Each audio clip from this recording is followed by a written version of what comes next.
Hi guys, it's Mario Obo. Before I start my speech, I'd like to give a shout out to the people of Sierra Leone, to God's own people.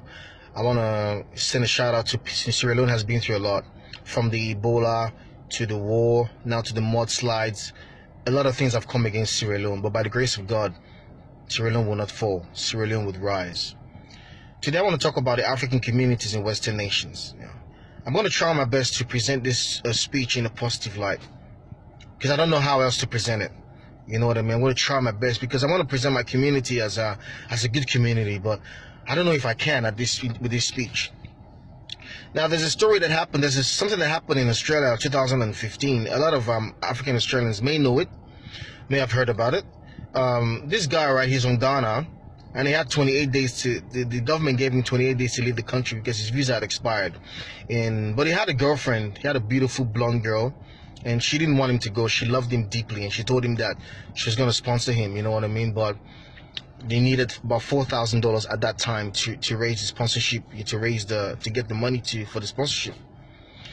But this guy had a friend who was a citizen who already had his game on, all right? And this guy went to work one day. His friend came in and said to the girl, I hope you know that this guy is only after you because of his papers.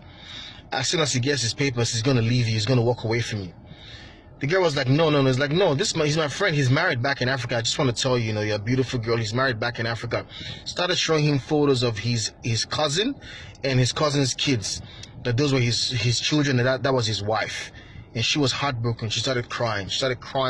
And then when she was emotional, the guy then tried to sleep with her. Tried to touch her and tried to sleep with her, but she got herself together and she kicked him out of the house. She said, get out of my house, you know what I mean? So when the guy came back from work, he's like, I can't believe you lied to me. I can't believe you're a liar. You're a scumbag. You're this, you're that. You're married back in Africa. You just want to use me for my papers and say all sorts of things. And the guy was like, who told you all these things? He's like, your friend told me that you only after me because of my papers. But lucky enough for her was that she had a photo of the girl, and then she showed him the photo. He's like, that's my cousin. That's my cousin. That's not my wife. That's my cousin. And then she opened his cousin's Facebook profile, and then showed him his cousin, and then started those kids were not his kids. Just proved himself right. And she was crying, and she couldn't believe that his own friend could do such a thing to him. Now, this is just one story. This is just one thing that's happening in the African community. The African community is very, very bad. Now, if you are in Africa and you're thinking, oh, when I migrate, I'm going to look for another African, we're going to be friends, he's going to show me the ropes, I want you to have a rethink about it, because it's different when you migrate.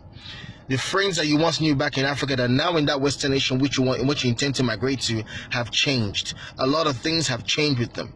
All right, they're not the same people you once knew. All right, the community is very bad. I've traveled a fair bit in Australia. I've been to a few places, and I've seen Africans who are doing well. I've seen Africans with money, with success. I've seen Africans who are thriving in the careers and everything. And I ask these people, I've never seen you at this party. I've never seen you in this event. I've never seen you here. They laugh, and then they start to tell me of their experience that they had, with African people, and why they don't mix with the community anymore. African people have made other Africans to leave the city to the regional areas. We have left, a lot of people have left the community because of one thing or the other. All right. Now, when I talk about migration, people tell me, why don't you encourage your people to build Africa? Why do you always talk about migration? That is ignorance. That is just plain ignorance, because Africans are not the only immigrants. All right, the Indians migrate, the Asians migrate, the Europeans migrate, everybody migrates. Now, when you want to go buy properties, when you want to go buy houses, right, before you get to the auction, it's already sold by Asians. Asians have bought the property. Now, before you do anything, they already bought it.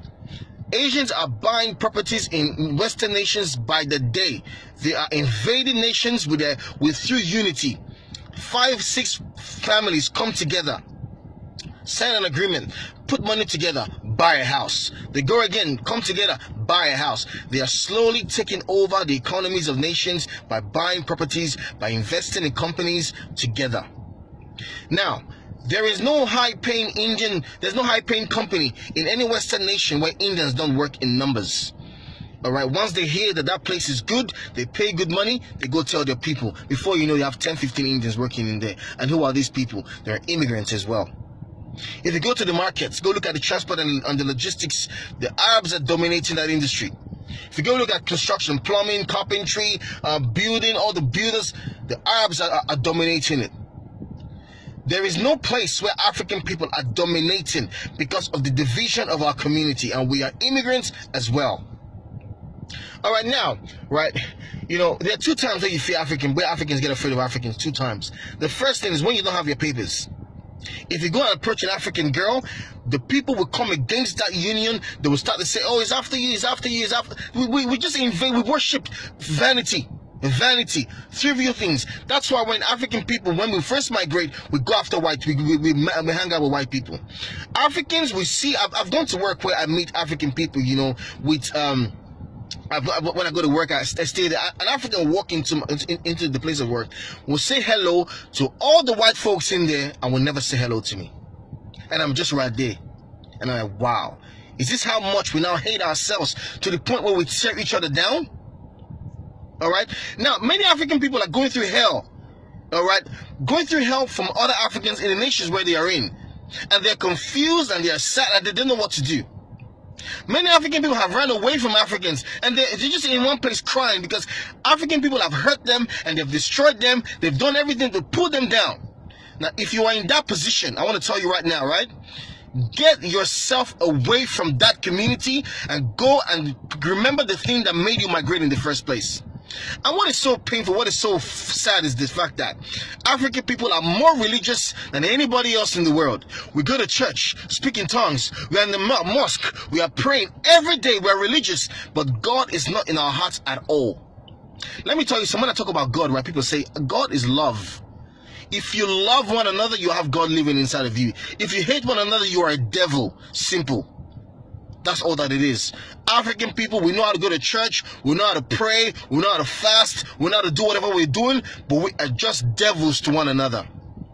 All right? Now, you cannot change them. You cannot change it.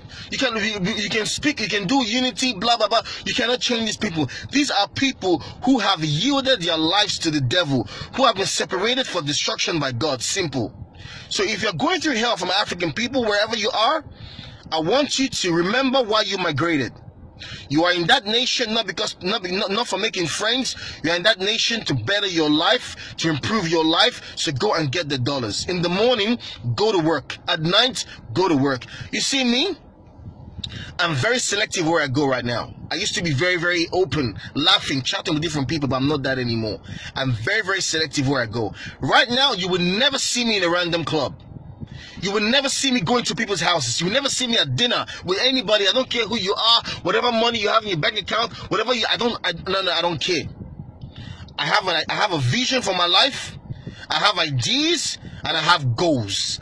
And I'm going for my goal. All right? So if you are going through hell from other African people, I want you to be strong. I want you to be prayerful. And I want you to have your goal in front of you. All right? Don't let the distractions distract you. Okay? God bless Africa. One love.